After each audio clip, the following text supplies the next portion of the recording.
Welcome to Yamuna Murali kitchen. இப்போ செய்து காட்ட போகிறது தேங்காவும் தக்காளி போட்டு சட்னி செய்கிறேங்க. அது இட்லிக்கு, தோசைக்கு, சப்பாத்திக்கு எல்லாத்துக்குமே நல்லாயிருக்கும். பிரேக்ஃபாஸ்ட்டுக்கு நல்லாயிருக்கும். அது வந்து எப்படி செய்கிறதுன்னு சொல்லிட்டு செஞ்சு காட்டுறாங்க. இப்போ ஒரு கடாய் வச்சுருக்கேங்க. நல்லெண்ணெய் ஊற்றுறேன். நல்லெண்ணெய் உங்கள் ஸ்பூனில் வந்து 2 ஸ்பூன் ஊற்றுங்க. 1.5 ஸ்பூன் 2 ஸ்பூன் ஊற்றுங்க போதும். நான் சின்ன ஸ்பூனில் ஊற்றுறேங்க. இப்போ கடலைப்பருப்பு போடலாங்க. எண்ணெய் காஞ்சி போச்சு.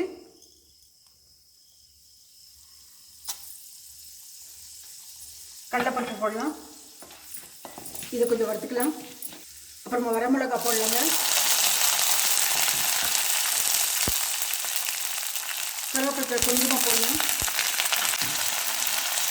தக்காளி பழம் 2 கட் பண்ணி வச்சுருக்கேன். ஒரு 3 தேங்காய்க்கு 2 தக்காளி பழம் கட் பண்ணி வச்சுருக்கேன்.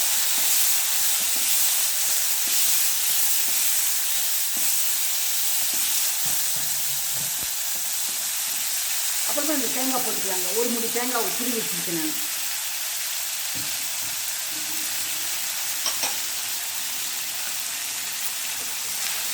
இது எல்லாத்தையும் போட்டு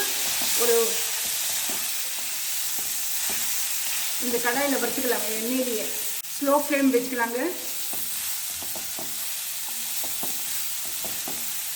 இட்லி தோசைக்கு நல்லா இருக்கும். இது கடலைப்பருப்பு ப்ரௌனாக இருந்த பிறகு போடுங்க. கோல்டன் கலர் வந்தால் போடும். இது ரொம்ப சிம்பிளுங்க. தேங்காய் துருவிட்டா போடும். தக்காளி கொஞ்சம் வதக்கின பிறகு, கொஞ்சம் வதங்கி ஆன பிறகு இந்த கொத்தமல்லி தழை புளி போட்டுடலாங்க. கொஞ்சமாக புளி அதிகமாக வேண்டாங்க. இது நாட்டு தக்காளி போட்டிருக்கேன் நான். நாட்டு தக்காளி போட்டதுனால புளி அதிகமாக வேண்டாம், கொஞ்சமாக போடுங்க. பாருங்கள், இந்த அளவு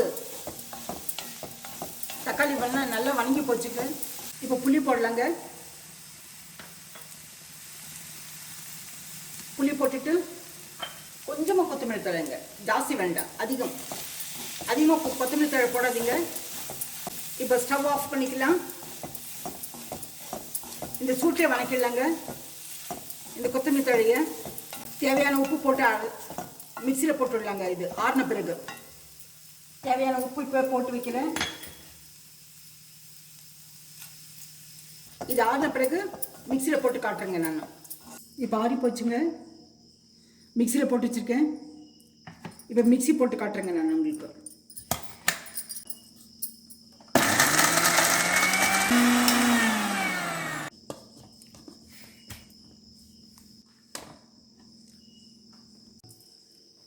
இந்த சட்னியை மிக்சியில் போட்டு கொஞ்சமாக தண்ணி ஊற்றி மிக்சி போட்டு அடித்து வச்சுருக்கேங்க.